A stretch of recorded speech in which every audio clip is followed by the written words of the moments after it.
হে গাইছ আজিও আমি বাচান্তিক লৈ পেলাই এনেকৈ ওলালোঁ আমি দুটাই পেলাই পাণ্ডৱ মল্ল আছে এইবিলাক পঢ়ো বলকচোন আজি আমি গৈছোঁ বিজয়নগৰৰ চিনেমা চাবলৈ তো গাইছ মানে ৰঘুপতি অসমত জুই লগাই দিছে গাইছ মানে চাৰিওফালে ৰঘুপতি হৈ গৈছে তো বলকচোন আজি আমি চাওঁ কিমান মানে এনেকুৱা জুই লগা চিনেমা তো এইফালে আমি চিলভাৰ স্ক্ৰীণ চিনেমা হল পাই গ'লোঁ তো এইফালে আমি 400 টকা ভৰি কিনে মানে বিয়া কাৰ্ডখন ফালি দিলে তো এইফালে আমি আহিবানে পলম হৈ গ'ল চিনেমা ষ্টাৰ্ট হৈ গ'ল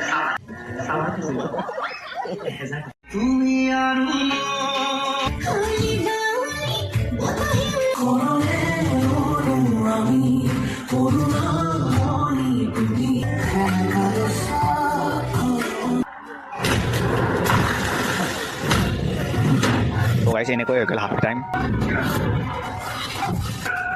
তো গাইছ এনেকুৱা ফাইটিঙৰ মাজেৰে চিনেমাখন হৈ গ'ল শেষ